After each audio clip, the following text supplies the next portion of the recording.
ఆనాడు ప్రజలకు వెగటు పుట్టించారు. కాంగ్రెస్ కూడా అదే పనిలో పోతున్నది. ఇది కరెక్ట్ కాదు. గెలిచినటువంటి వాళ్ళు ఇండిపెండెన్స్ చిన్న చిన్న వాళ్ళని ఉండనియండి. ప్రతిపక్షం ఉండాలి రాష్ట్రంలో. అడిగేటోడు ఉంటేనే అడుగు ముందుకు పడుతుంది అనే విషయాన్ని ముఖ్యమంత్రి గారు గుర్తు చేసుకోవాలని చెప్పి నేను కోరుతూ, మరి ముఖ్యమంత్రి గారి ఆధ్వర్యంలో ట్రైబల్ అడ్వైజరీ కమిటీ అనేటటువంటి సంస్థ ఉంటుంది. ఒకసారి నాకు తెలిసి మొక్కుబడిగా మీటింగ్ పెట్టారు. కానీ అడ్వైజరీ కమిటీ ఇచ్చిన ఏ అంశంలో కూడా ట్రైబల్స్ పనికొచ్చే పనులు ముఖ్యమంత్రి గారు చేస్తలేరు.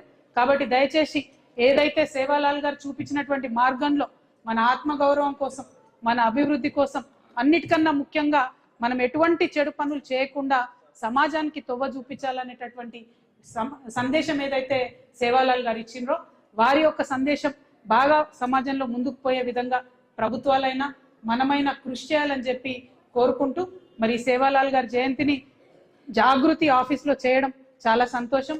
ఇక్కడ ఇంతమంది స్వామీజీలు వచ్చి, ఇంతమంది గురువులు వచ్చి మమ్మల్ని, మా కార్యకర్తల్ని, నాయకుల్ని ఆశీర్వదించారంటే ఖచ్చితంగా మీ దయతో జాగృతి చాలా ముందుకెళ్తుంది అనేటటువంటి విశ్వాసం బలపడతా ఉంది.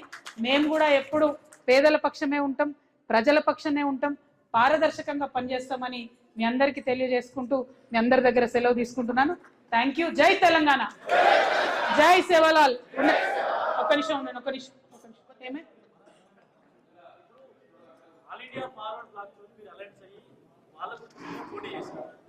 అందులో ఉన్నటువంటి కొంతమంది జాగ్రత్తతో మాకు సంబంధం లేదని మాట్లాడుతున్న సందర్భం మీరు గెలిచినటువంటి ఆ ఒక్క సీట్లు కూడా ఇప్పుడు కాంగ్రెస్ వాళ్ళలో జాయిన్ చేసుకునే పరిస్థితులు ఉన్నాయి. నేనేమంటున్నా బ్రదర్, చిన్న చిన్న వాళ్ళను ప్రభుత్వ పెద్దలు పిలిచి బెదిరిస్తే ఏం చెప్తారు? వాళ్ళు ఏది పడితే అదే చెప్తారు. ప్రభుత్వ పెద్దలకు సోయి ఉండాలి, వాళ్ళకి లేదు. కాబట్టి ప్రజలకు చెప్తున్నాం విషయం ఏంటంటే, నేనేమంటున్నా, ప్రజాస్వామ్యంలో ప్రతిపక్షం అనేది ఉంటేనే ప్రజలకు మేలు జరుగుతుంది. లేకుండా అందరూ ఒకటే పక్కన ఉంటే అడిగేటోడు ఉండడు, వాళ్ళు ఏం జులుము చేసినా నడుస్తూనే ఉంటారు. ఇవాళ భూములు గుంజుకున్నా, ఇవాళ తండలకు ఫండ్స్ ఇవ్వకున్నా, ఇవాళ సేవాలాల్ గారి విగ్రహం హైదరాబాద్లో పెట్టకున్నా, జాగృతుల్లో ఇంకొకరు ముంగటవాడు అడిగితే ప్రజలకు మేలు జరుగుతుంది. అడగకుండా అందరిని ఒకటే పార్టీలో ఏర్చుకుంటామంటే ఎవరికి కూడా ఉపయోగం ఉండదు. కాబట్టి ఇది ప్రజాస్వామికంగా విలువల్ని కాలరాయడమే. అటువంటి అంశాలకు ముఖ్యమంత్రి గారు తెరదీసినారు. ఇది కరెక్ట్ కాదు అని నా భావన. ఎట్ ద సేమ్ టైం ఇవాళ చాలా మంది ఇక్కడ తల్లులు ఉన్నారు, వాళ్ళందరూ మాకు ఒక మాట చెప్పిండ్రు, ఎగ్జామ్స్ అవుతుంటే మున్సిపల్ ఎన్నికలతో బాగా ఇబ్బంది జరిగిందని. ఇంకొక పక్క ప్రభుత్వం ఏమో మళ్ళీ ఎంపీటీసీ జెడ్పీటీసీ ఎన్నికలు కూడా ఇప్పుడే పెడతామని చెప్తుంది. ఒక పక్క 10th ఎగ్జామ్స్ ఉన్నాయి, ఒక పక్క ఇంటర్మీడియట్ ఎగ్జామ్స్ ఉన్నాయి, వరుసగా అన్ని ఎగ్జామ్స్ ఉంటాయి. మరి ఈ విషయం కూడా ఎలక్షన్ కమిషన్ ప్రభుత్వము ఒకసారి ఆలోచన చేయాలి. పరీక్షలన్నీ అయిపోయాక ప్రశాంతంగా ఎన్నికలు పెట్టుకుంటే బాగుంటుంది అనేది మా ఒపీనియన్. మున్సిపల్ ఎన్నికల్లో మీ పార్టీ లేదు, గుర్తు లేదు, అయినా కూడా మీరు గెలిచారు.